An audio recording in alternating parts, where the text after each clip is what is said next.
Let's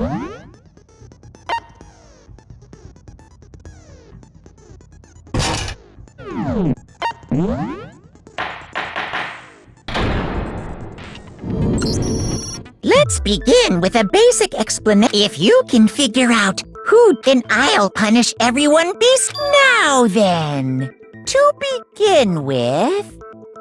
We already know who did it! Was that? It was Hiro. He does not have an alibi for when the murders took place, and we found him in that suit. Don't try and deny it! You killed them! I didn't! Someone knocked me out! I was asleep the whole time! I don't know anything about it! Shut your murdering mouth, murderer! Who are you calling a murderer? I am sorry to say, Hiro, but we do have evidence. Blueprints for the suit. Parts we assume were used to build it. And all of it was found in your room. You have to admit, the evidence is quite compelling. It points to you as having created the suit and wearing it while committing crime after crime. How many times do I have to tell you? I don't know! I don't know!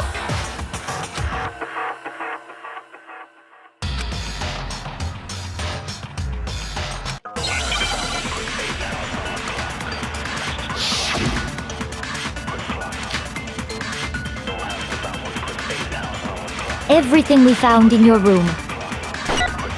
The blueprints, the suit parts, they are all proof enough that you are the culprit. I don't know anything about that stuff! It's not true! It's a conspiracy! Hiro, why? Why did you kill them? No! Just hold on a second! Everything we found in the blueprints, The suit parts, they are... No, that's wrong!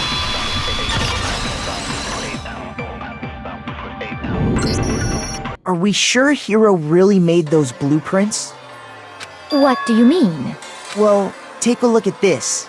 It's the note that Hiro wrote, asking everyone to meet up after Alter Ego disappeared. The handwriting's obviously different. When you compare it to the blueprints, There's no way you could think the same person made both of them. Unless that person made it a point to disguise their handwriting. No, the differences are bigger than that, I think. Come on! I'm not smart enough to think of trying to change my handwriting anyway. So Makoto, are you saying you don't think Hiro's the culprit? And he's not the only one. I think Hiro's innocent as well. what?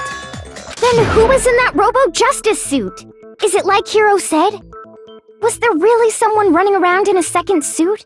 The suspicious individual hidden within the suit. Go ahead, Makoto. So, who was in the Robo-Justice suit?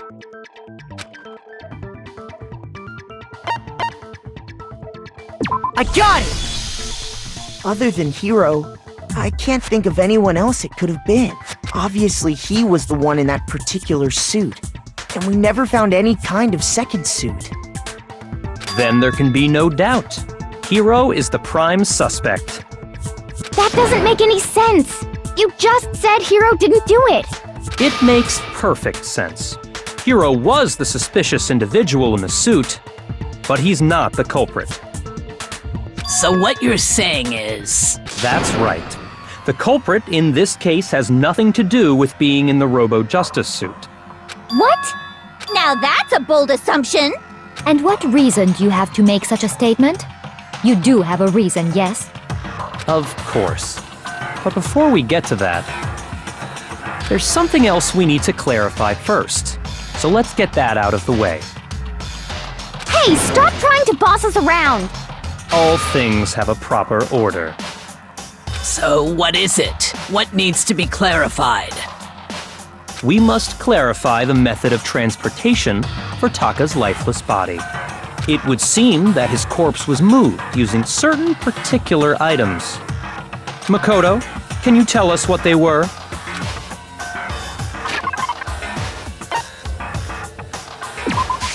I got it!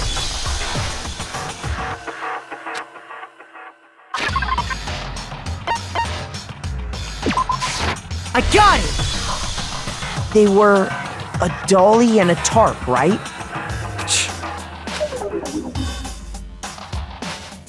So, let's see if I can explain. Taka's body disappeared from the equipment room, and then we rediscovered it in the repository.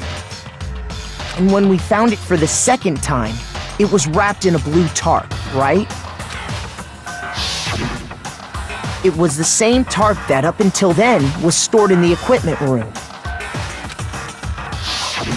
So the killer must have seen it there and decided to use it when they moved Taka's body. That way, they wouldn't leave any bloodstains while they were moving it. Okay, that explains the tarp. And the dolly? Same thing. I'm sure the dolly was in the equipment room when we first found Taka's body there. But when the body disappeared, so did the dolly. Later, when Taka's body reappeared in the repository, so did the dolly. In other words, you think they used the dolly to move the body. Am I right? But are you sure you are not mistaken? Huh? Are you absolutely positive the dolly was in the equipment room when we found Taka's body? That dolly was made specifically for moving large objects between the repository and the art room.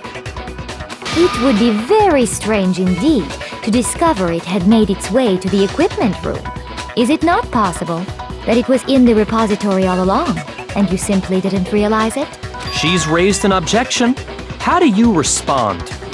There is no shame in being wrong. Nobody expects much from you anyway. We have all accepted the fact that you rarely understand what is going on around you.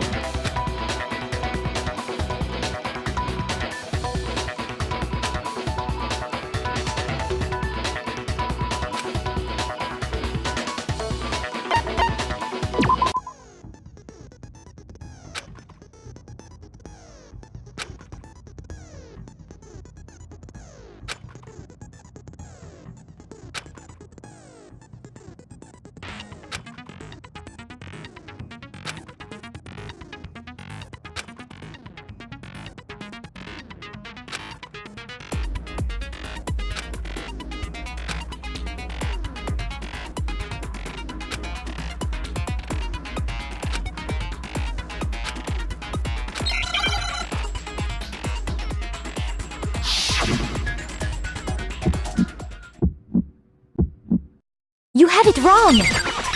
I cannot agree! You are a fool. So pathetic.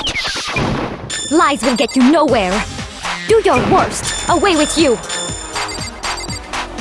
You miserable wretch! I cannot agree! You are a fool. Lies will get you nowhere. Do your worst, you miserable wretch! You have it wrong! I cannot agree! You are a fool. So pathetic. Lies will get you nowhere. I cannot agree! This should prove it!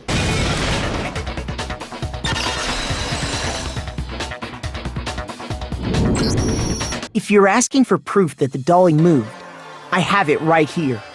When I found the dolly in the repository, one of the wheels had a blood stain on it.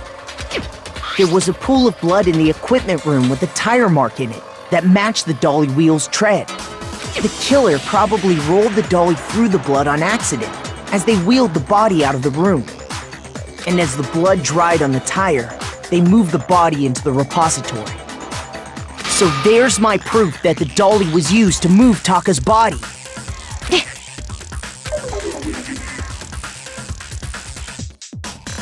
Well, anyway, that was just something we had to get out of the way. Let's get back to the main subject. Yeah, the subject of how Robo-Justice didn't do it. 'Cause if it's not a killer robot, then what kind of robot is it? I'm not sure that really matters. I'd be happy to explain why the occupant of the suit couldn't possibly be the killer. If you look back on how the body was transported, it will become immediately obvious.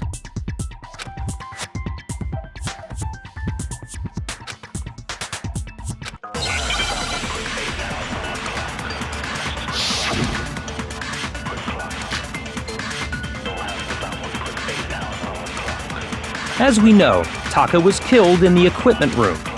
And from there, the body was moved to the repository, correct? Yeah, the culprit wrapped the body in the tarp, then loaded it onto the dolly and wheeled it off, right?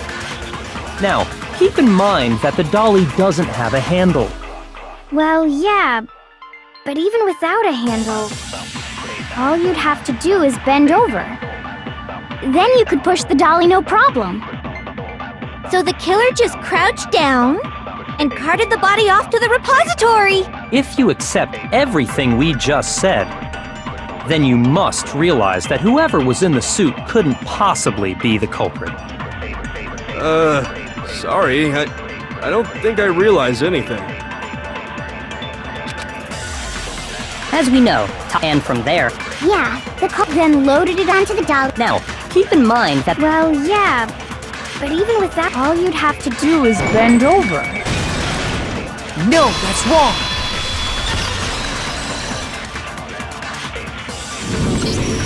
You're absolutely right that you could push a dolly without a handle if you stoop down low. But if you were wearing that suit, do you think you could actually get into a position like that? What do you mean? Think back to what you said when we were all checking out the suit together, remember?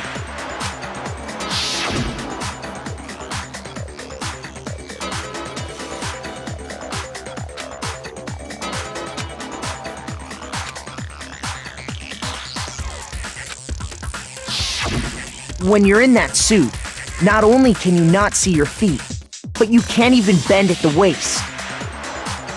Am I right about that? Now that you mention it, yeah. It seems like it'd be awfully hard to push that dolly if you couldn't bend over. Well, what's to stop you from simply pushing the dolly with your feet? When you can't even see your feet?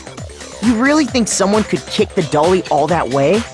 Yeah, it'd be totally impossible. Not that I can say for sure myself. On top of that, if you were wearing such a rigid, cumbersome suit, it's very unlikely you would have the dexterity to go about wrapping the body in a tarp. Well, I mean, isn't that just a matter of taking off the suit when you're ready to move the body?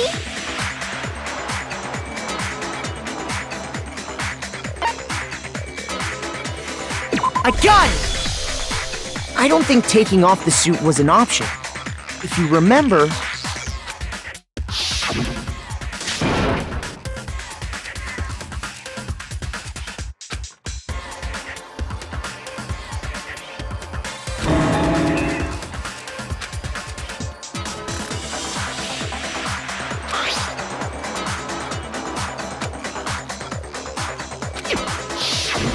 That's true.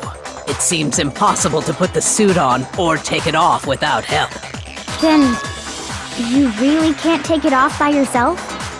Hiro wasn't just making it up? Of course I wasn't making it up. If he could have gotten it off by himself, I don't think he would have let us see him wearing it. Showing up in the suit was basically an invitation for everyone to suspect it. Yeah, that's right! So, it's really, really true that Robo Justice couldn't have moved the dolly? To be clear, whoever did move the body, it couldn't have been Hiro in the robot suit, correct? No, wait. Just a second, if you please. Have you forgotten about the picture that I took? You all got a good look at it, did you not? The image of Hifumi being dragged away by Robo Justice? If whoever was in that suit is not the culprit, how do you explain that? Besides, do you remember what the now deceased Hifumi said?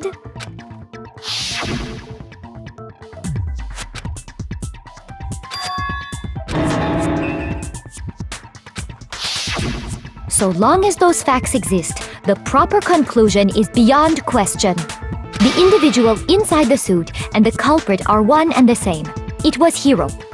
Yeah. Yeah, that's gotta be right. Hold on a second! It's still far too early to reach that conclusion. Besides, there's no hurry to decide who did it. Before we rush to a verdict, shouldn't we explore every single possibility? Instead of seizing on one viewpoint, the truth is uncovered by analyzing things from every angle. Perhaps, But where do we go from here? Let's review this series of unfortunate events from the beginning. Maybe we'll uncover something new. What a pain in the ass! I don't disagree, but our lives are on the line. If this is what it takes, we have to do it. Plus, maybe we'll get to find out where the heck Kyoko was when everything went down. All right then, let's take another look back at what happened. I suppose we could start with this morning. 4 of us gathered together in the dining hall. Makoto, Hina, Kyoko, and myself. We waited there for quite a while, but nobody else showed up, so we went to look for everyone. That was around 8 a.m. And as soon as we split up, Kyoko went missing. Soon after that, Hina found Celeste in the rec room and quickly came to get Makoto and me. It seems I was unconscious for about an hour after I was attacked by my mystery assailant. I know it was an hour because I remember being attacked a little after 7. That was when we saw Celeste's picture and discovered that her assailant had been wearing a strange costume. As it turns out, it was Robo-Justice. It also soon became clear that this same Robo-Justice had abducted Hifumi. We were soon joined in our search by Byakuya and Toko, and then went on to find Hifumi in the library. He was injured, so we took him to the nurse's office and resumed our search for the suspect. But not long after leaving the nurse's office...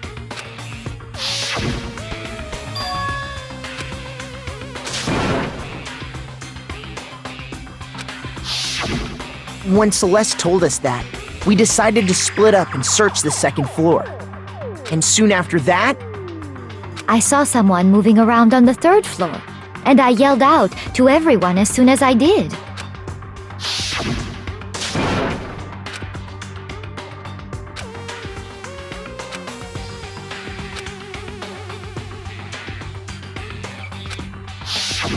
and then...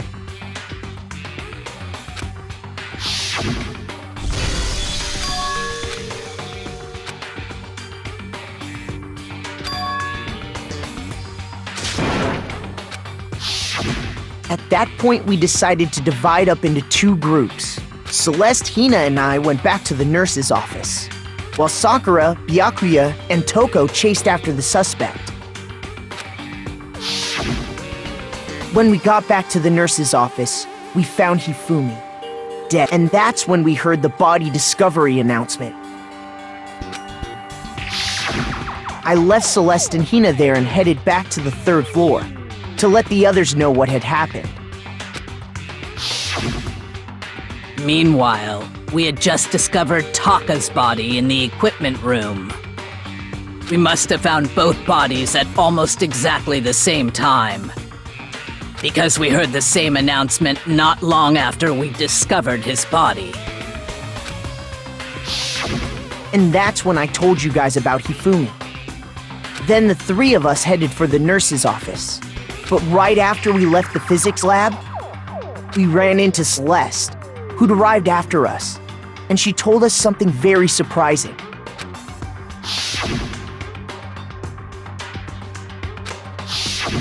We rushed back to the nurse's office and saw that she was right. Then we remembered we'd left Toko passed out in the equipment room, so we hurried back again.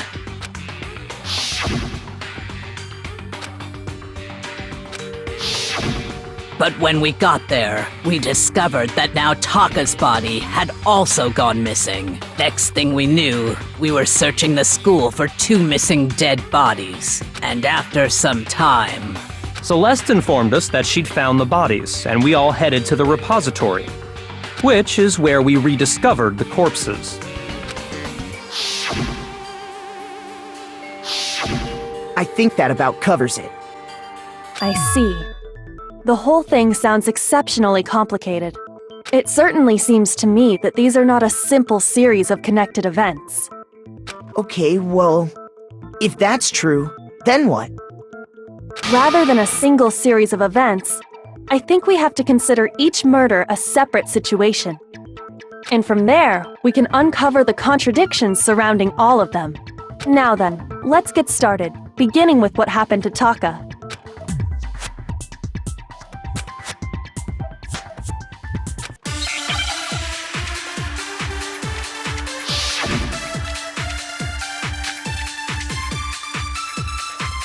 So, regarding Taka's death, I wonder if he died before Hifumi, or perhaps it was after? We already know what order they were killed in. Taka came last. What makes you say that? Because of the numbering of the Justice Hammers. It's true that Hifumi was killed with Justice Hammer 3, while Taka's death came from a swing of Justice Hammer 4. See? So it's obvious Taka came after. So, regarding I wonder if he died, or perhaps it was after. We already know what order they were killed in. Taka came last. What makes you say that? Because of the numbering of the Justice Hammers. No, that's wrong.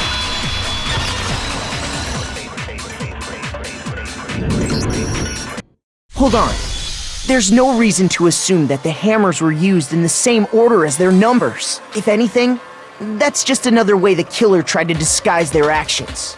So you're saying the culprit wanted us to think the hammers were used in order, but in reality, Taka was killed before Hifumi? Okay then, let's see the proof.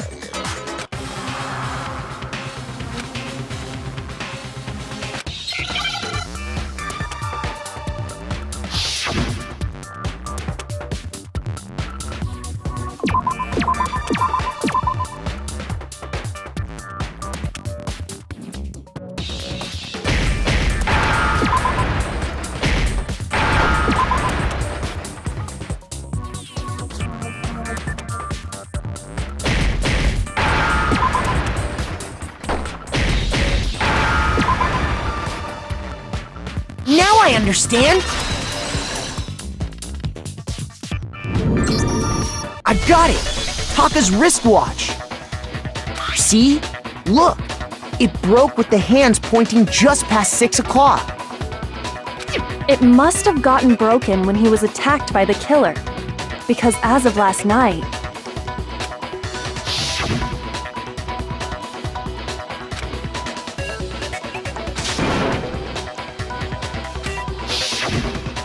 so if it wasn't broken after 6 last night, then he must have been attacked around 6 this morning.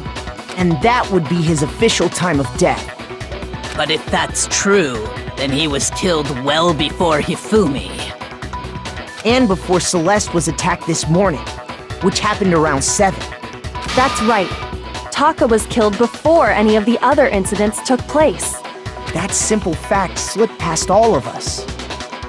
We made the wrong assumption about the order of events, all because of those Justice Hammers. That's exactly why the culprit wrote the numbers on each hammer and had them increase in size. That way, when we saw how they were used in each incident, we'd easily make that wrong assumption.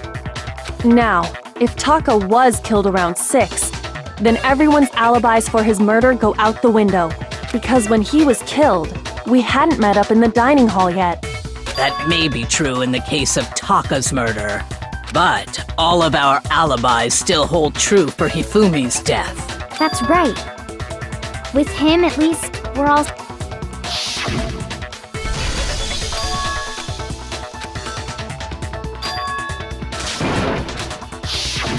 When we heard Hifumi screaming, we were all together. Except for Hiro and Kyoko.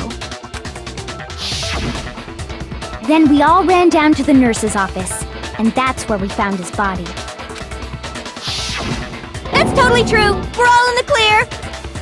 Oh, I know! They must have recorded him screaming on a tape or something, then played it later on! If that's true, where's the tape? I don't know. Don't just go making stuff up! Anyway, we all have rock-solid alibis for when we heard Hifumi scream. Since all of us were there together, clearly none of us could have killed him. And it does not stop there. There was also the moment when we discovered his body had disappeared. When his body vanished from the nurse's office, Hina and I were in the bathroom together while everyone else was in the equipment room, correct? And then there's the disappearance of Taka's body from the equipment room. At that time, we were all gathered together in the nurse's office because of Hifumi going missing. Well, don't forget, I was passed out in the equipment room the whole time. Wait, then what if Genocide Jill did it? She could have dragged Taka's body out of there right then! Even if she could pull that off, there's no way she could have done the same with Hifumi's body. Because, as we just established, she was passed out in the equipment room when his body disappeared. Besides, I didn't do either of them anyway. In other words, it is impossible that any of us could have killed Hifumi or moved either of their bodies.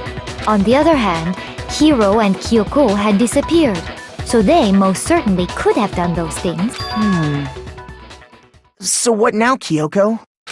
For now, we can't get fixated on who did it, or we'll just keep going around in circles. So instead of who, I propose we start talking about how.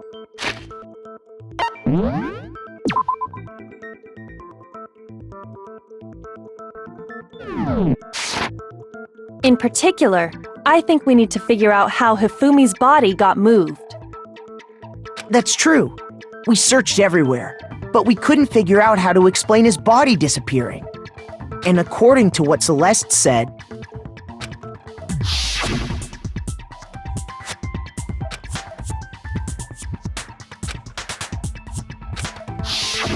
his body apparently disappeared in the 1 minute her and Hina took their eyes off of it. But to carry that much weight from the first floor up to the third in that short amount of time? Oh man, yeah! There's no way! It'd be impossible! Well, what if I told you there was a way to make the impossible possible? What? How? If the dead body were to move itself. The dead body moved on its own? No! Not another... I don't think it has anything to do with the occult. I think what she's implying is, we thought Hifumi was dead, but perhaps in reality he was still alive. He was... alive?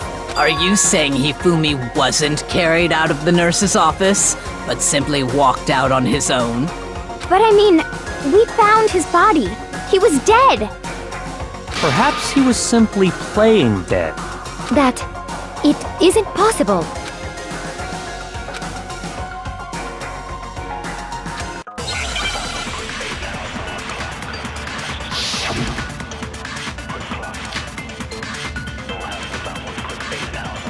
Are you saying that when we first found Hifumi in the nurse's office, there's a chance he was actually still alive? No, it is impossible. Hifumi was dead, without a doubt. And you know that how? Surely you heard the body discovery announcement along with the rest of us. Hifumi's dead body had been found. And that is why the announcement was made. Are we really so sure about that? Maybe the announcement was intended to signal someone else's discovery.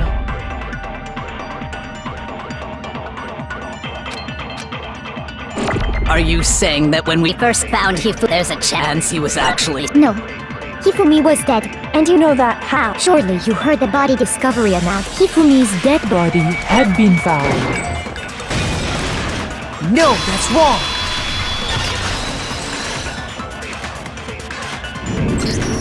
Was the body discovery announcement that was made really intended for Hifumi? Of course it was. The announcement played right after we discovered his body. Maybe. But that was also the same time that Taka's body was found. That's right. It wasn't long after finding his body that we heard the announcement. So there's a good chance we've made a mistake in there somewhere. I think we've confused whether the announcement was for Hifumi or Taka. First of all, if 2 bodies had been found, there really should have been 2 announcements. Maybe Monokuma simply got lazy and rolled them together into one. What do you say, Monokuma? Well, it's a very sensitive issue, so I can't go into too much detail. But what I can say about the body discovery announcement is that it's only broadcast when 3 or more people find a dead body for the first time. That didn't answer our question, man. We're asking if you're a lazy bum. No, actually, that was plenty. Huh? He said it's only broadcast when a body is discovered for the first time. Even if we find the same body again later, he won't make the announcement again. If that's true, then why was the announcement made again later on? Huh? Later on? Exactly. We heard the body discovery announcement twice.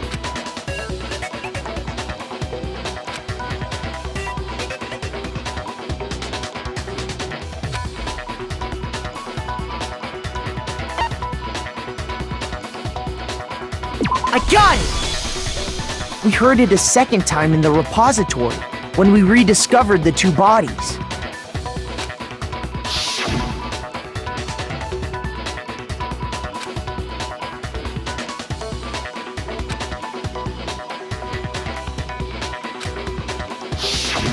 It didn't seem weird at the time, but it contradicts what Monokuma just told us, doesn't it?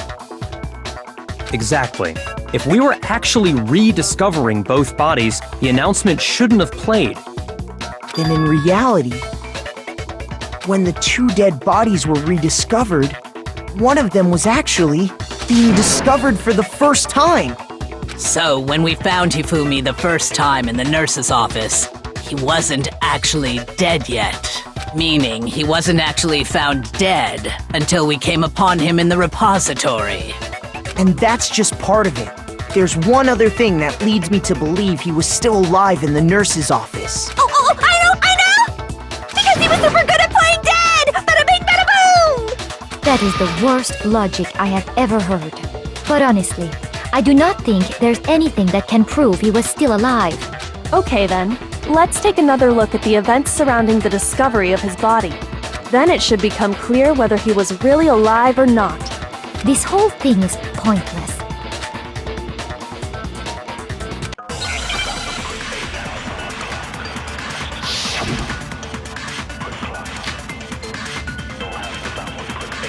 Well, here's one thing we do know. The first time we found Hifumi's body was in the nurse's office. And then, while me and Celeste were in the bathroom, his body disappeared. And the next time we saw his body, it was in the repository. But when you compare his body before being moved and his body after being moved, other than the change in how it was positioned, there was no notable difference. Then, was he really still alive? Of course not. It is impossible. This is ridiculous. Well, here's one. The first time we found him, and then his body disappeared. And the next time it was in. But when you compare his body before being moved, other than the change in how it was positioned, there was no notable difference. No, that's wrong!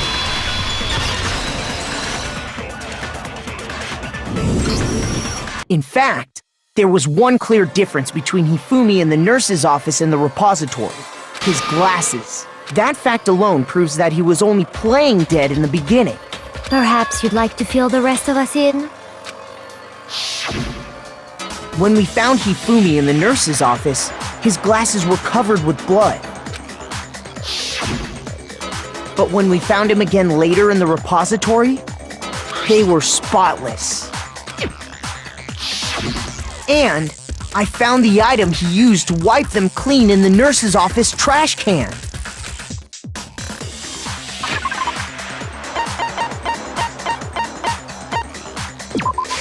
I got it! It was a glasses cleaning cloth featuring a certain cartoon mascot. One look at the bloodstain on the cloth should make things clear. This piece of cloth was used to wipe Hifumi's glasses clean. And the mascot on the cloth is the same one that's on the digital camera, right? And whose digital camera was it? Hifumi's, of course. The character was Princess Piggles from Demon Angel Pretty Pudgy Princess, I think. I highly doubt anyone but Hifumi would have brought something like this to school.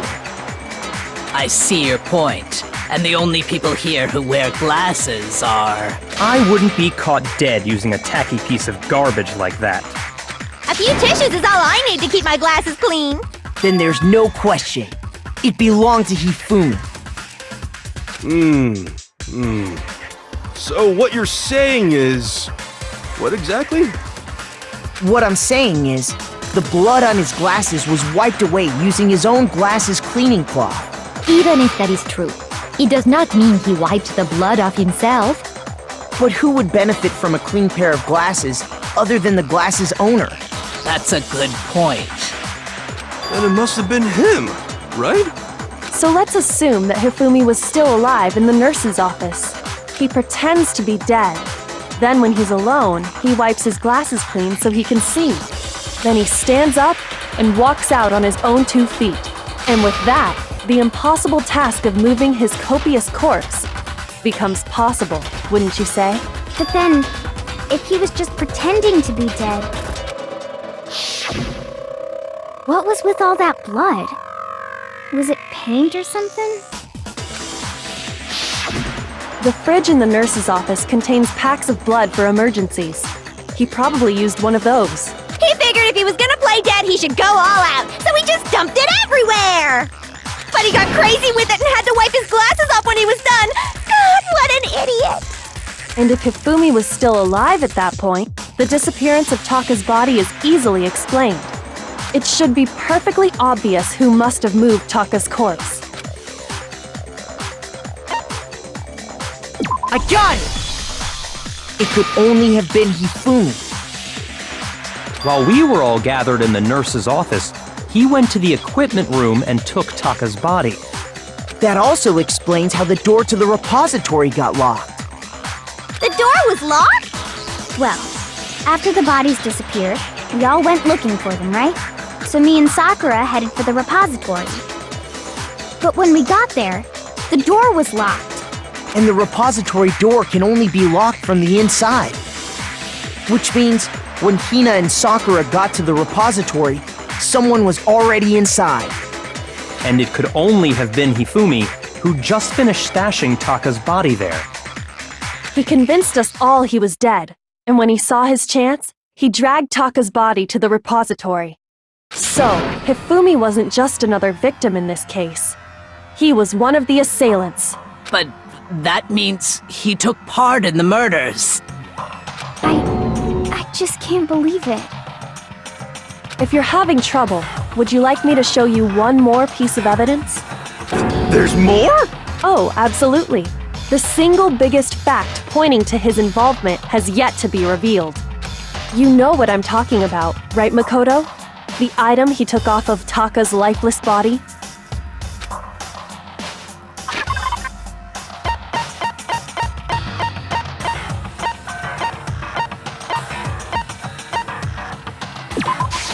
I got it! You're talking about the note Hifumi had hidden away, aren't you? Hidden note? That's right. We found it stuffed in his pants. What? In his pants? Yes, his pants. Okay, well, forget about the pants for now. Take a look at what the note says.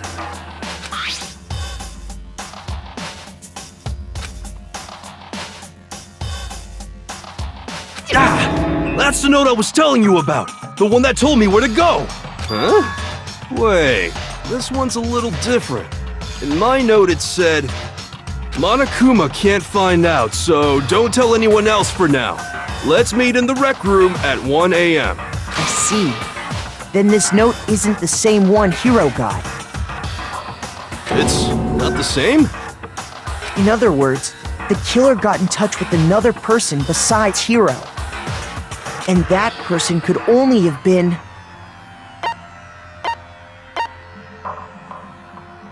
I got it! That's right! Taka! The killer used this note to draw out Taka and murder him. Hello? Over here! Objection! Objection! I don't really understand what's going on, but Hifumi had that letter, right? So So whoever wrote it wasn't drawing out TikTok, they were drawing out Huffy! Just to be clear, TikTok is Taka and Huffy is Hifumi, right? Ugh! Yes! Why must you ruin it every time?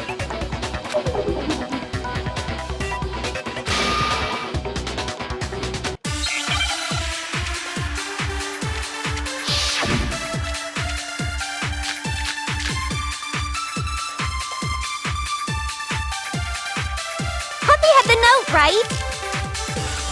Then the person it was intended for must have been Huffy! But remember what the note said. What time did it say to meet? 6 a.m., I believe. The time doesn't matter! The note has nothing to do with TikTok! No, that's wrong.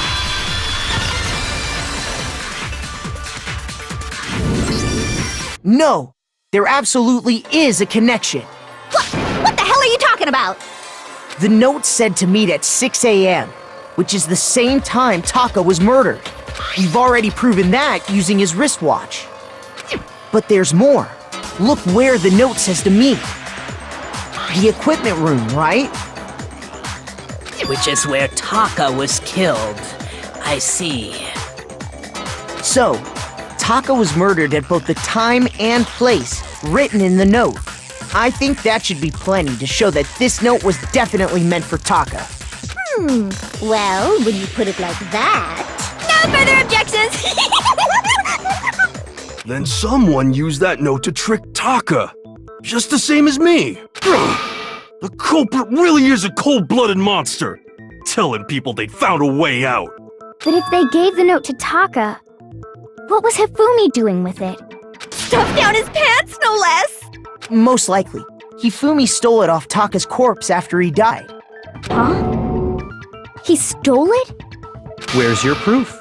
Go ahead, show us.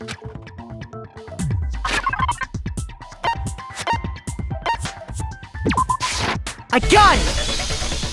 When I searched Taka's body, I saw that his lifeless hand was gripping a small scrap of paper. If I'm right about this, the sheet of paper this piece came from is...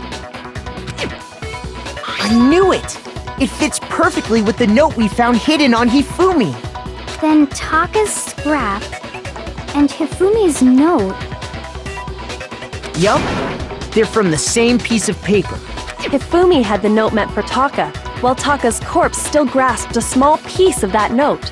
There's only one way to explain it. Taka died clutching the note. Hifumi tried to free the note from his death grip, leaving behind only one small scrap. Did I get all that right? That means Hifumi knew the note was important. Exactly. Which proves that he was an accomplice in the murder. Whoa. Yeah. After seeing all this, Hifumi was super involved in this whole thing for sure. In fact, he was behind the whole thing. In fact, he's still alive! Sorry, no. When we found him in the repository, Hifumi was truly and completely dead. The second body discovery announcement proves that. So then, who killed Hifumi? Whoever did is the mastermind. He was killed in the repository. So he must have been killed not long after transporting Taka's body. So, he must have been killed after Taka's body vanished, but before we found both bodies in the repository.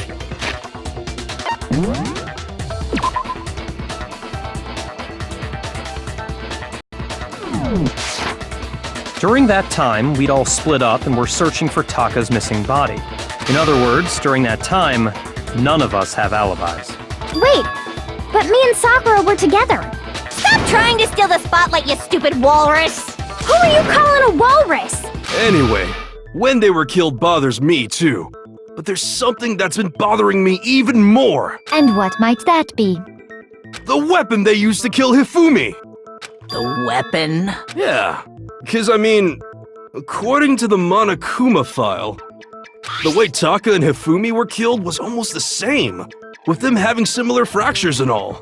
But Justice Hammer 3 and 4 were still laying around in the nurse's office and equipment room, right? So if Hifumi was killed in the repository, the culprit would have had to grab one of the hammers, kill Hifumi, then put the hammer back where they found it. But wouldn't that be seriously risky for him? I'm surprised. It seems there's some semblance of a brain knocking around that skull of yours after all. Hell yeah, it's packed in there good and tight. He's right, though. I don't understand it either. The Monokuma file makes it clear that they were killed using similar instruments. But if the hammers were already laying around those other rooms... So the question is, how could the culprit have gotten their hands on either of the hammers? Personally, I haven't a clue. So which hammer was used to attack Celeste?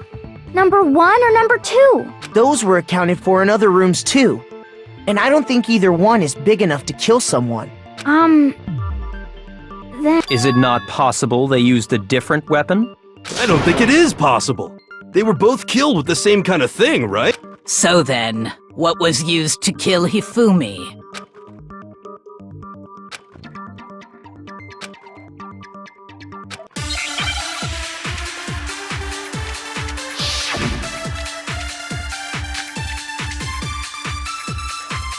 What was used to kill Hifumi?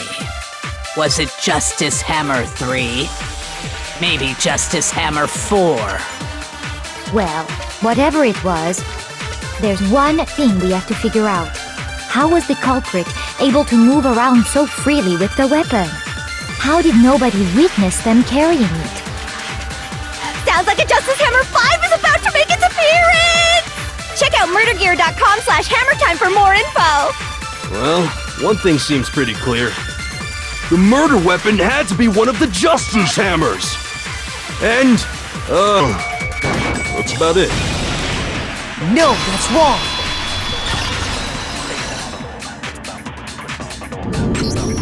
The murder weapon wasn't a justice hammer at all. No, it was something completely different. But, seriously? A different weapon? Specifically, a hammer from the repository. The killer could have easily used that to kill Hifumi. Now, all the hammers in the repository were covered in flecks of grit and debris. But for some reason, one of them had been scrubbed clean. Huh? And the reason it had been scrubbed clean was most likely because it was used to commit murder. If the hammer got covered in Hifumi's blood, of course they'd have to clean it off. I'd also like to point out that the repository has all kinds of hammers. Big ones, small ones, and even some flat mallet-like ones. I think whoever made the Justice Hammers used those as a basis for their design. If that's true, that would explain the Monokuma file's note about the wounds being similar. So Hifumi moved Taka's body to the repository, where someone then used a hammer to kill him. And whoever did that is the true killer. The one Hifumi was working with. And the one who betrayed him. Hold on a moment. I still think it's strange to assume someone was working together with him. The way the graduation rule works, there is no benefit to helping someone else carry out a murder. So the idea that anyone would work together like that is simply ludicrous.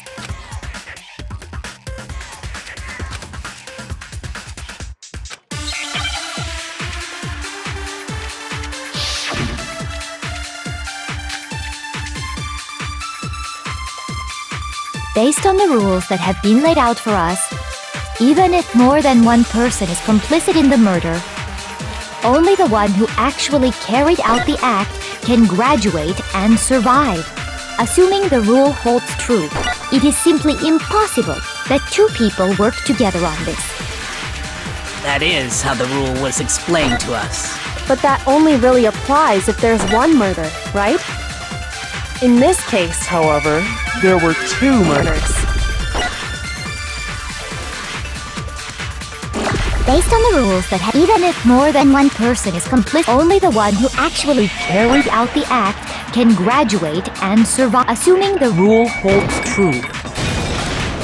No, that's wrong.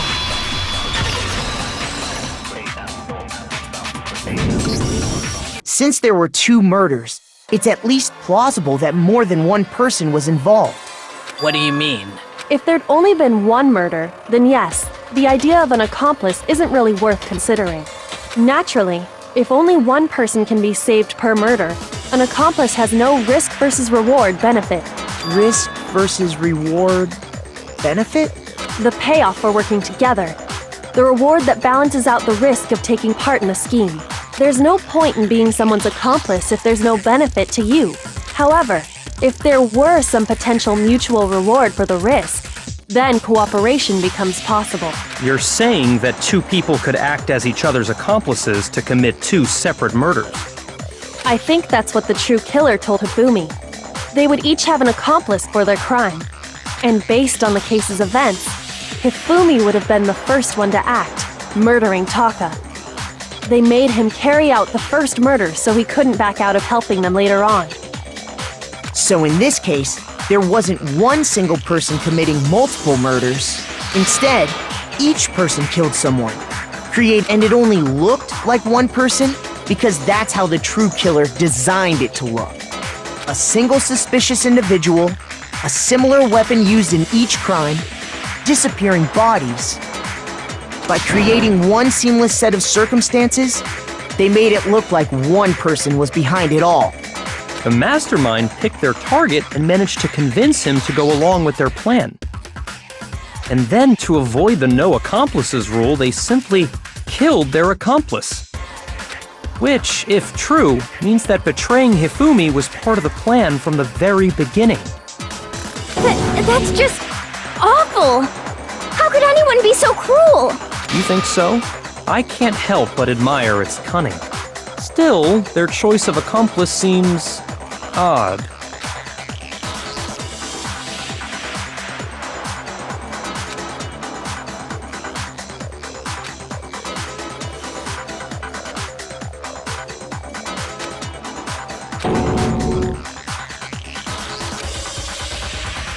I understand how an accomplice could be involved. But then, who was the one pulling Hifumi's strings? That's problem numero uno right now!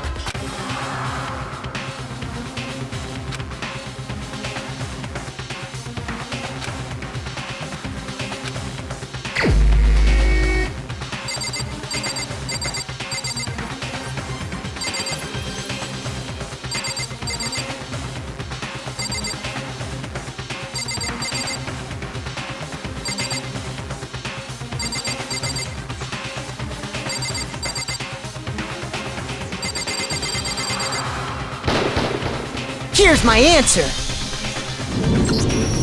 It was Celeste. So I'm the suspicious individual now, am I really do hate this kind of joke. A joke? I wonder. So what you are saying, then, is that I specifically chose to work together with Hifumi. The idea that I would choose to spend any amount of time interacting with him, that I would go within 10 feet of that shit for brains, that lazy, worthless goddamn idiot! Pardonnez-moi. Just to be clear, there is evidence to support it. Is that so? It is. Throughout the investigation, there was certain behavior that was common only to the 2 of you. Considering what we've learned so far, it only further proves that the 2 of you were working together.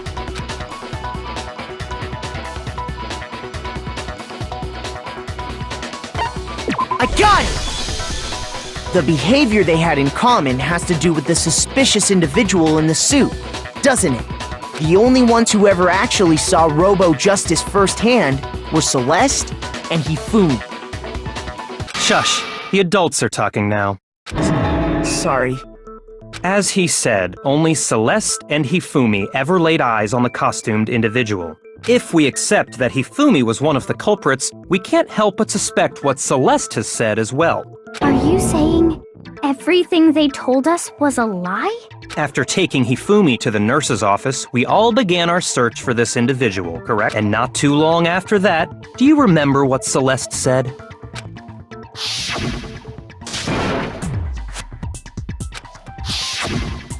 We headed to the second floor specifically because of what she claimed to have seen.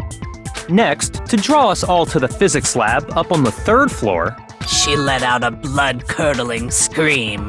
and when we'd all come to see what was wrong, what was it she said?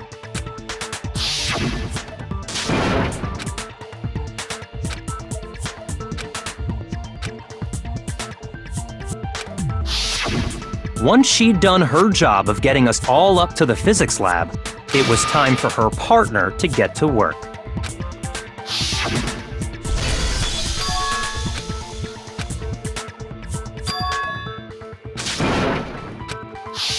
It was to get us to divide into two groups. So that we would discover both bodies at the same time? In fact, Celeste was precisely the one who proposed that we split up.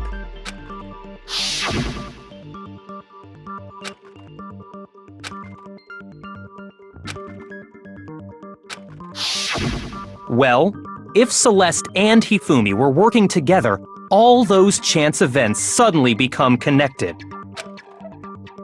And on top of that, that piercing cry of yours early on.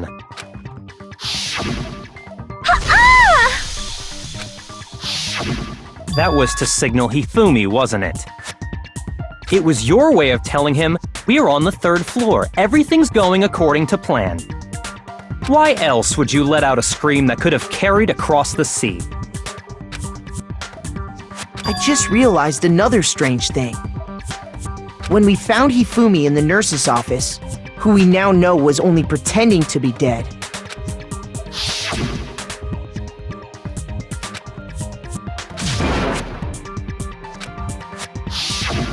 Celeste, you were the first one to say he'd been murdered. You wanted to make sure we wouldn't have any doubt in our minds. I don't believe it. Everything. The whole thing was one big act. Hina, you were with Celeste when Hifumi's body disappeared, right? Yeah. I was feeling kinda sick, so Celeste took me to the bathroom. Wait! Then that was... She wasn't worried about you. She just saw a chance to help Hifumi sneak out of the nurse's office. Each piece isn't much by itself, but start putting them together and the picture gets very ugly indeed. Wouldn't you agree, Celeste? I have no idea what you mean. Don't bother trying to deny it. You made one fatal mistake. Oh, did I? I didn't even catch it myself when you first said it, but looking back, I can say that that one little slip-up was your undoing. What are you talking about? I'm talking about what you said after Hifumi's body disappeared and we returned to the nurse's office.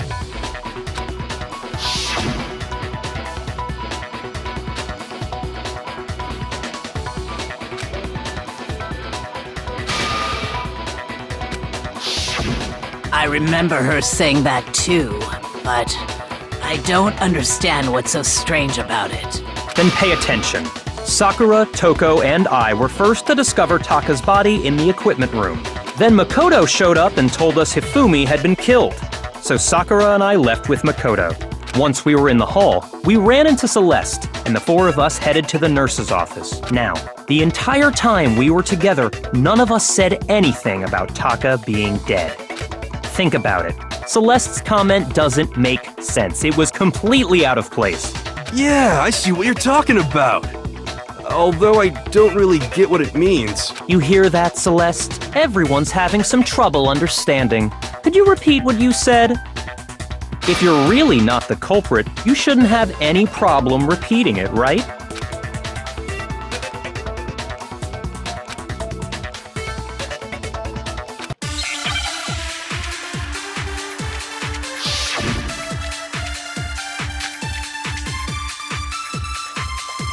All I said was, they must really be enjoying this. Enjoying the sight of us standing around, frightened and confused. They must be positively elated. We are all going to die here. We are going to die, just like those guys died. And that is all I said. And that's all it takes to finish this. It's obvious, isn't it? What was so strange about Celeste's comment?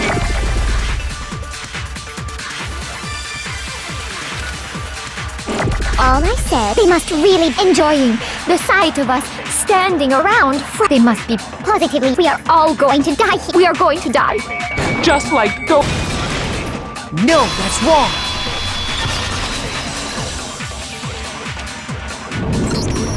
That's right. There's no reason Celeste should have said, just like those guys died. When she said that, none of us had told her Taka was dead. Exactly. And we didn't run into her until after we were all out in the hall. So there was never any chance for her to have seen his body in the equipment room for herself. So how did you know, Celeste? How did you know more than one person had been killed? And how... You all have such vivid imaginations. You know that? Imaginations? You claim that I was lying when I told you about the suspicious person I saw. Then what about the picture I took? How do you explain this picture of the costumed villain dragging Hifumi away? It has to be some kind of setup, right? So let's put the suit on, and then she used the camera's timer to set up the picture. Have you so quickly forgotten? You are the only one who could have possibly fit into that suit. Plus, I happen to know that this particular camera does not have a timer. In other words, it is an unassailable fact that this is a picture of Hifumi being dragged away. If everything I told you was a lie, how can this picture exist? Simple. Are we sure that's really a picture of the suspect dragging Hifumi away? What could you possibly mean by that? Surely there are other explanations than the one you've offered up. No, there is no other explanation.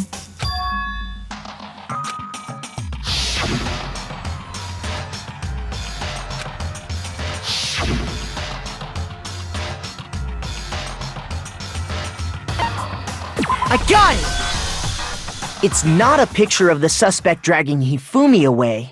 I would say it's a picture of Hifumi dragging the suspect away. That's certainly within the realm of possibility. The one being dragged off in that picture isn't Hifumi, but the person in the robot suit. We've simply been led to believe that it's the other way around. And the strange costume might only exist to lead us astray even farther. If you saw someone wearing something like that in this situation, of course you'd notice and be suspicious. That's what happened! You put me to sleep and made me out to be the bad guy in all this! Such a thing is utterly impossible. Hifumi was dragging him away? Ridiculous. Is it? I don't think it's ridiculous at all. Then shut your mouth and allow me to educate you.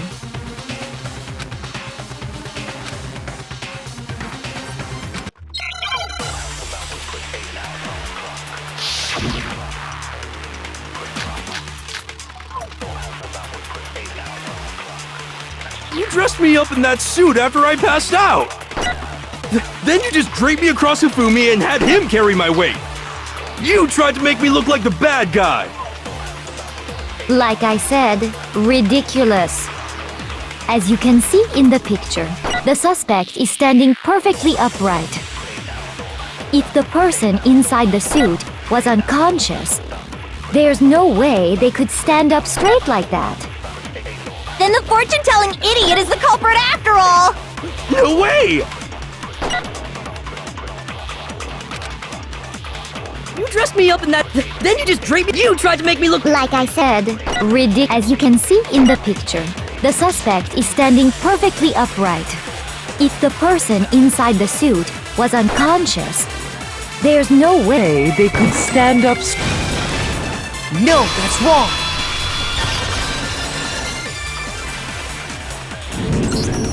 No. Even if the person inside the suit were unconscious, they could still stand up like that, because that Robo-Justice suit had a certain characteristic.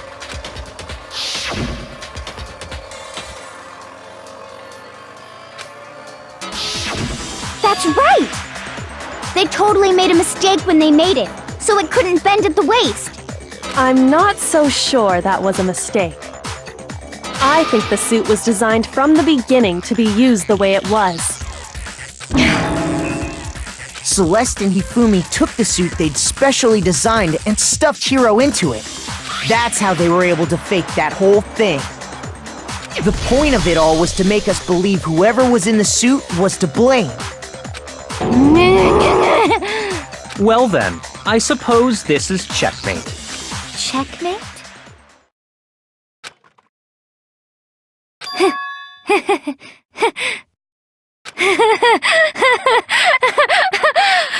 Don't make me laugh, you idiot! What do you mean, checkmate? Celeste? Clearly, you want to cram me into your little guilty box. Well, there's one little problem. Have you already forgotten what Hifumi told us as he lay dying?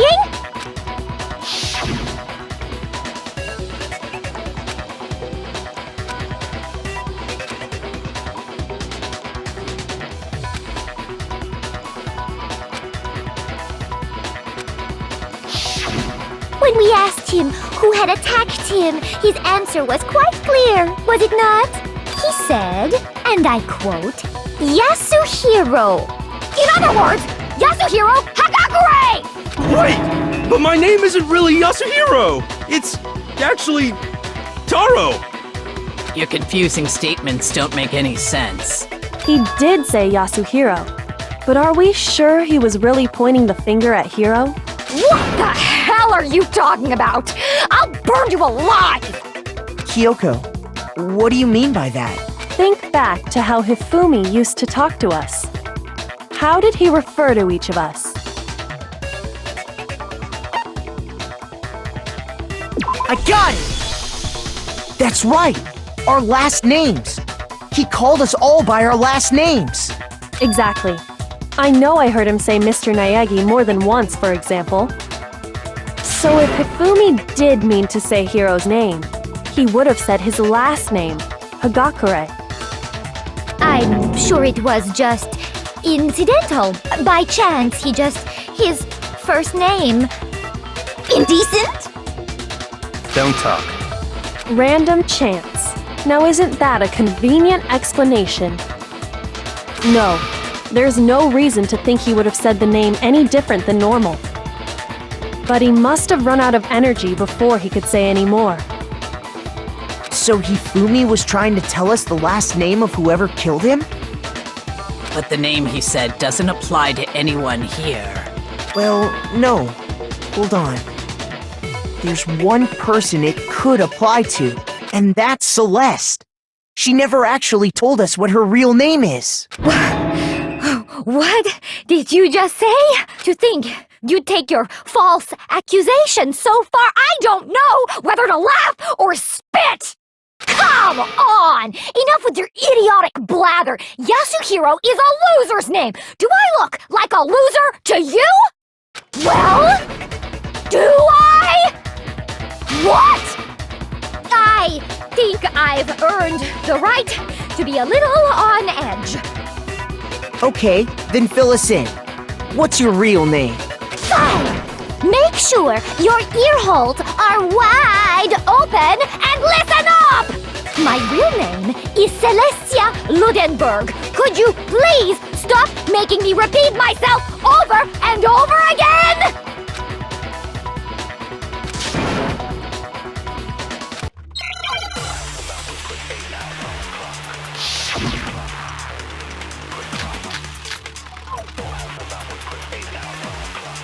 Hifumi was trying to tell us something. He wanted us to know the killer's last name, Yasuhiro. If there's one person here who might have that last name, It would have to be you, Celeste. You haven't told anyone what your real name is. How many times do I have to tell you? My name is... Celestia Ludenberg, god damn it! How long do you plan to go on pretending? I'm not pretending. It's the truth. And since you have no way to contradict me... No, that's wrong!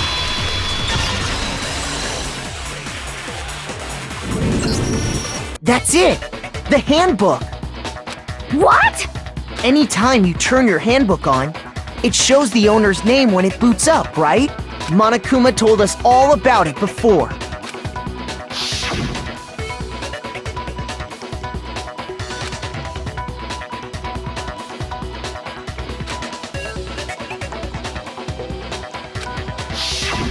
So all we have to do is check her handbook, and that'll clear up everything. That's how we can find out Celeste's real name. That's an invasion of privacy. I refuse to cooperate. Celeste, can you please just tell us what really happened? Please, just tell us.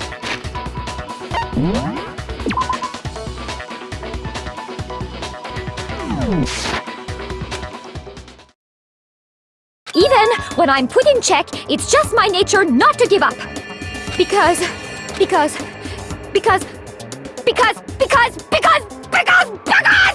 until the game's over, you never know what might happen. Fine then, let me settle it. Let me go over the case again, from the beginning, and shed light on all your crimes. And that'll bring everything to an end.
The killer is you! Before anything, the killer persuaded someone to help carry out the murder. And that... Hifumi. With an accomplice, the killer was able to execute a number of otherwise impossible schemes.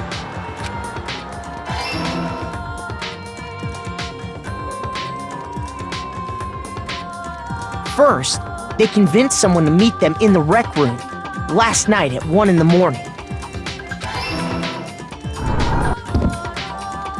That someone they met with was Hiro. The murderous duo intended to pass Hiro off as the prime suspect. So when they met up with him, they drugged him, knocked him out, and stuffed him into the Robo-Justice suit.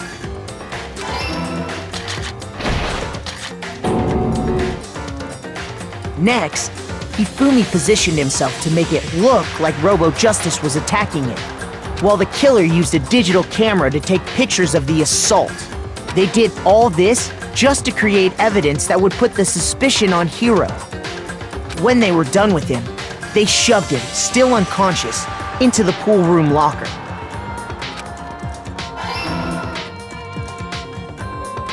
And then finally, at 6 a.m., they moved into the murder phase of their plan.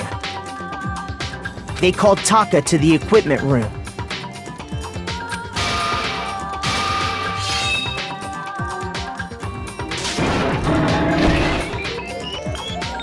And that's where Hifumi killed him, making it the scene of the first murder.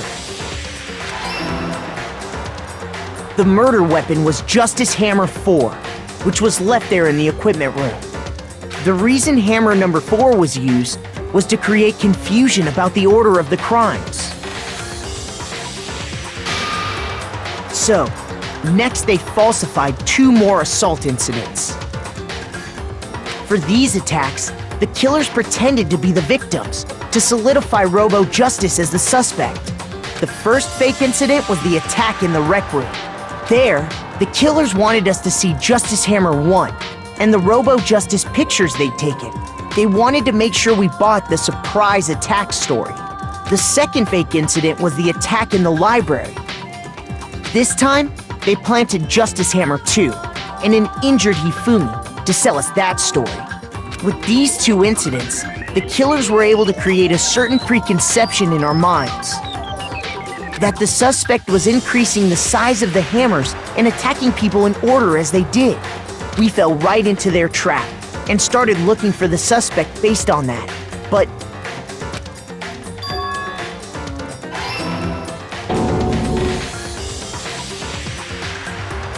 while we did that, we left Hifumi alone in the nurse's office.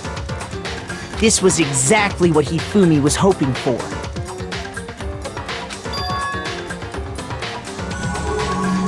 He took a blood packet from the refrigerator and Justice Hammer 3 and turned the room into a crime scene in which he himself had apparently been brutally murdered.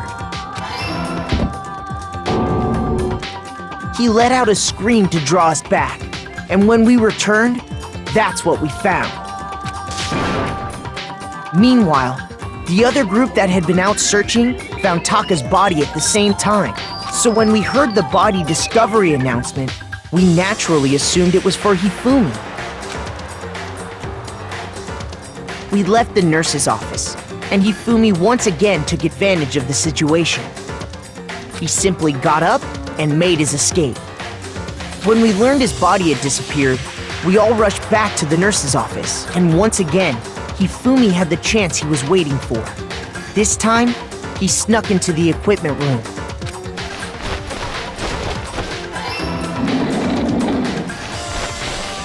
He wrapped Taka's body in a tarp and used the dolly to move it all the way down to the repository. That explains how each of the bodies disappeared. But even Hifumi didn't know what the true killer had in mind for their final act.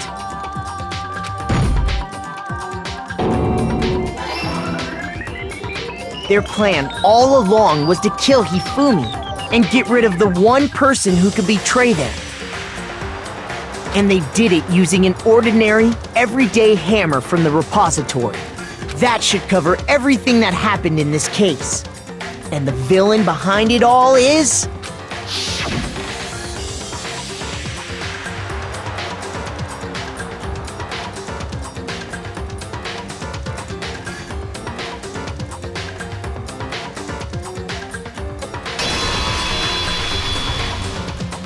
Celeste! Sorry, you lose. I lost? I lost? When was the last time I was forced to utter such words? They hang heavy around my neck. Then you admit it? You're the killer? Listen to you, trying to take charge, as if you're my private instructor. I, Celestia Ludenberg. Actually, Taiko Yasuhiro is fine. Taiko? So, you finally accepted it. I'm the kind of person, once I've lost, I don't like things to drag on. Interesting.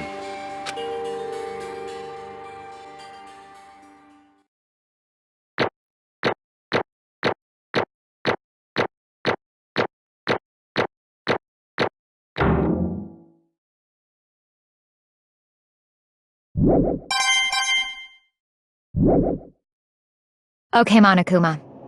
I'm ready to begin. Or, no. I suppose this is the end, isn't it? It is indeed the moment we've all been waiting for. Time to vote, okay? Okay. If you would, please locate your lever and cast, and when the votes are tallied, will you make the right choice?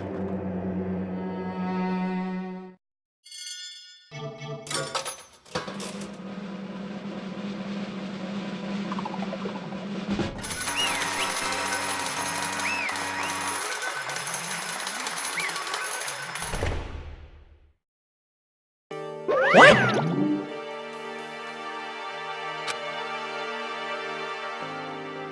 Ta-da! Honestly.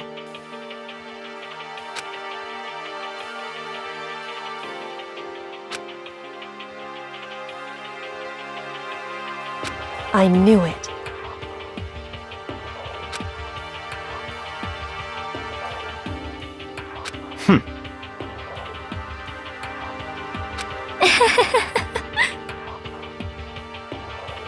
So then,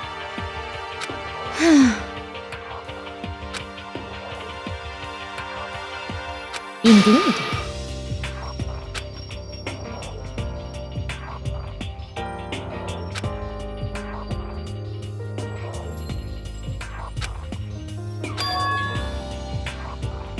Say what? just a second.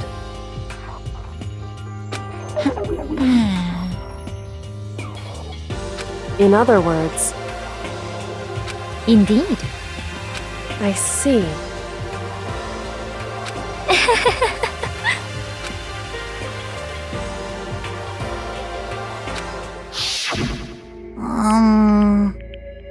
Actually,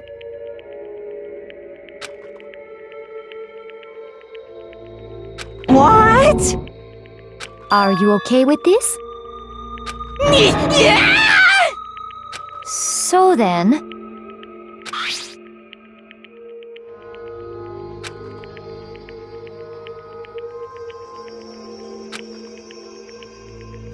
Damnation!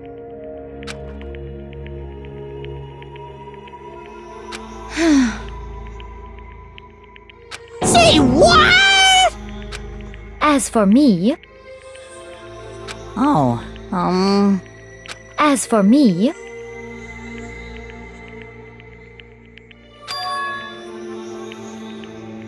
What?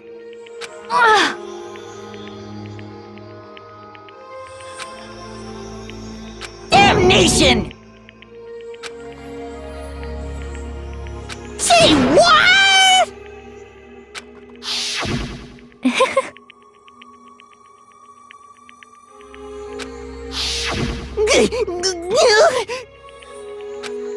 Completely unforgivable! most unfortunate. Actually, What?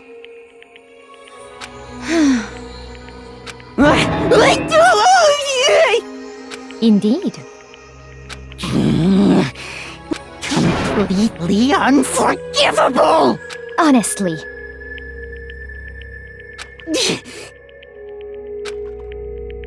I swear I will save her! actually,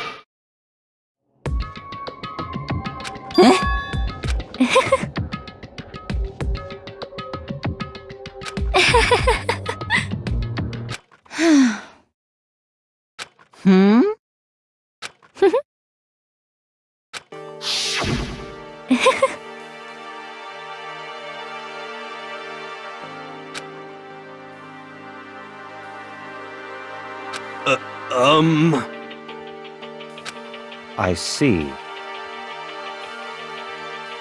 indeed.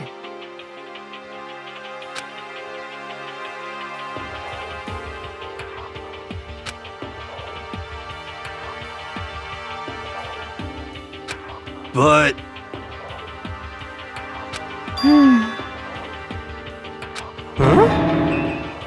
Let's see.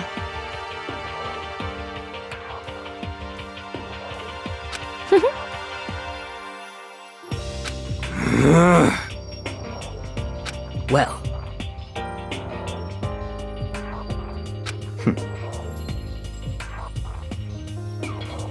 Are you okay with this?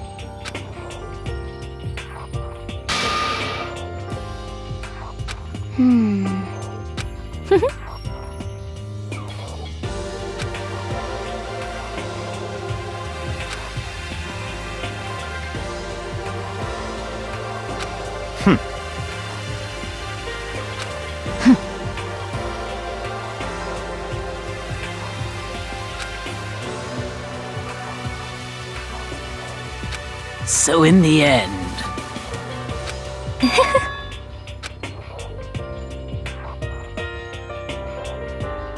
What the heck? Well, Don't be mean! I wonder about that. Why? What the heck?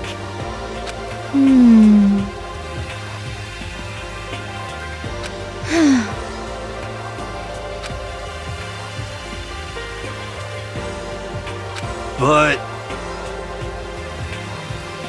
You little bitch! Hey!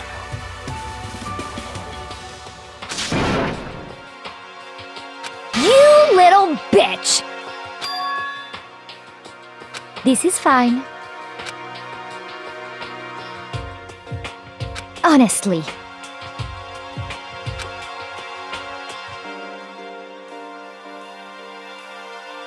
As for me, isn't it wonderful?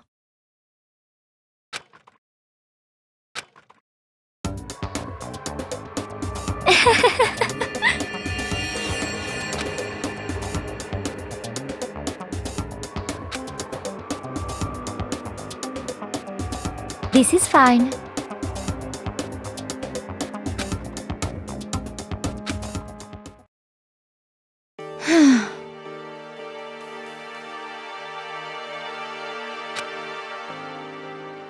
There is nothing to be done.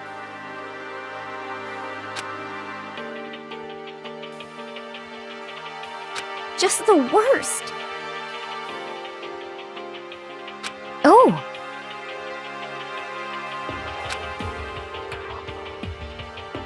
Do you understand?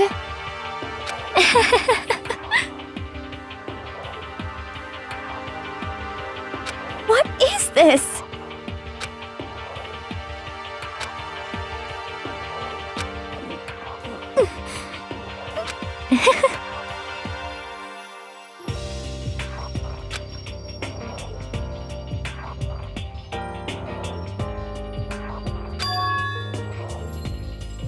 Yes, indeed.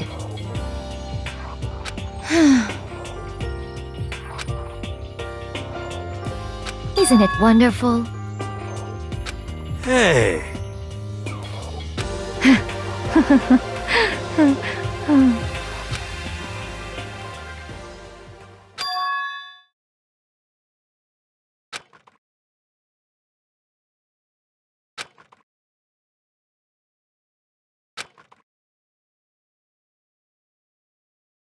Thrills, chills, kills!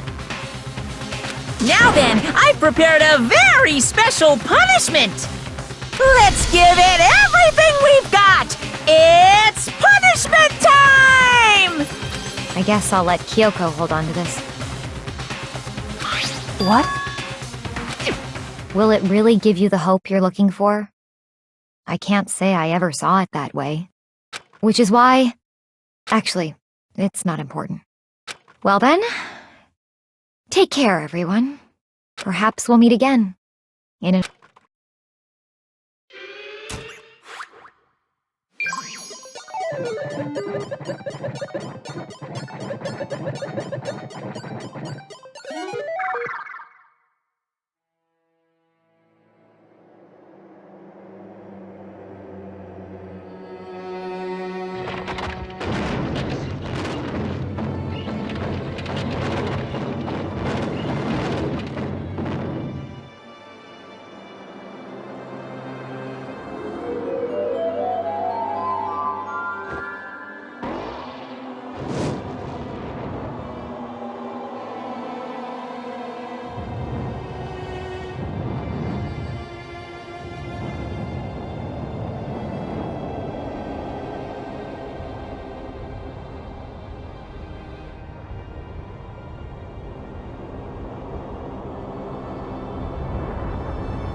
What are you gonna do? Let me out of here! Too bad.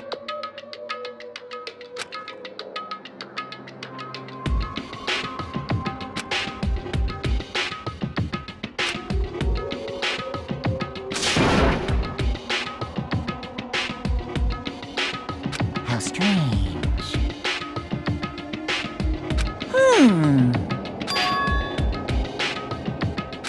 Hey! Hey!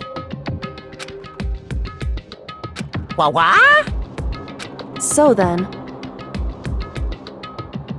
you. Ooh! Hey, Ooh! How exciting!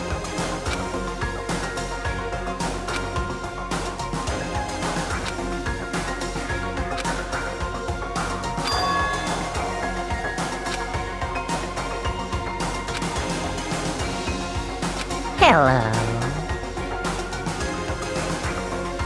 Well?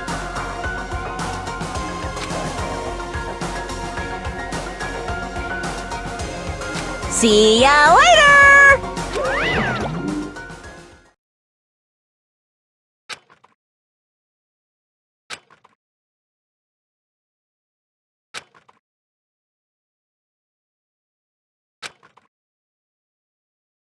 so.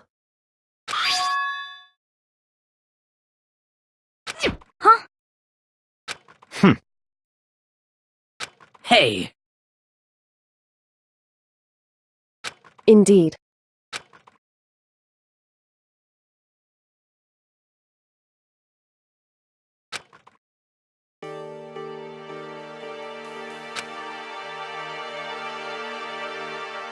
Hey,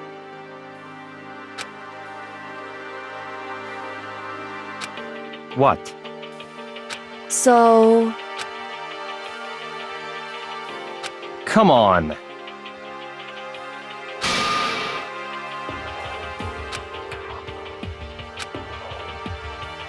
What?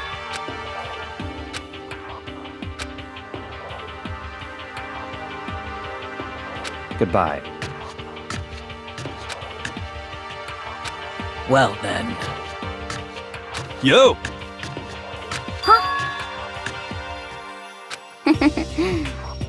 Okay.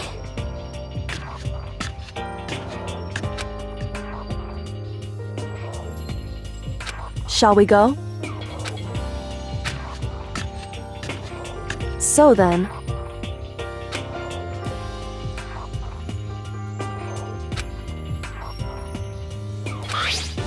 You really came.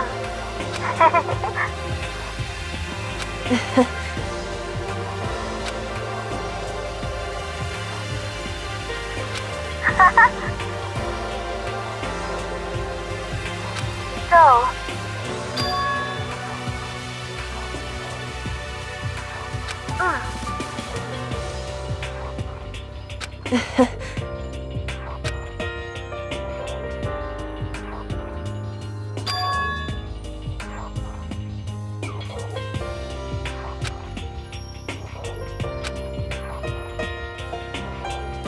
you.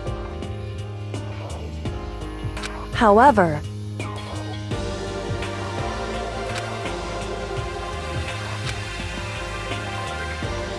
what?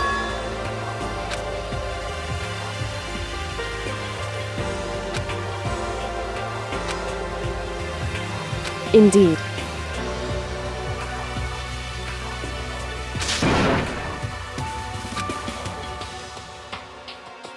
What?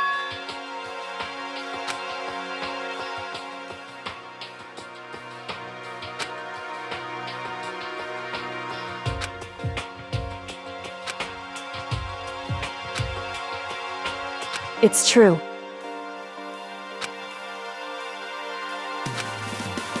That's fine.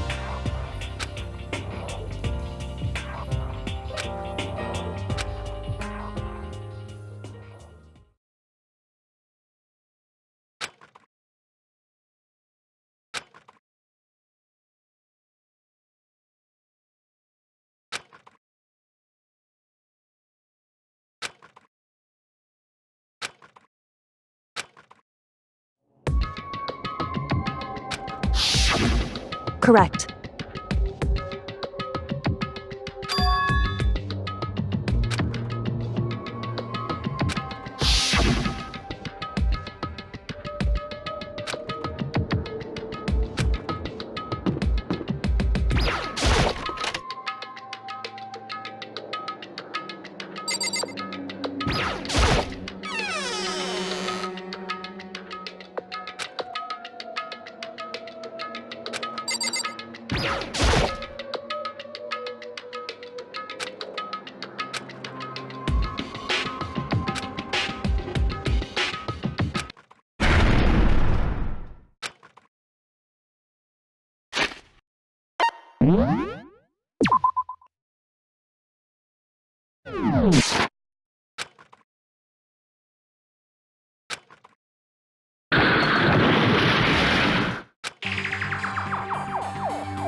Correct.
Why, you? What do you think you're doing?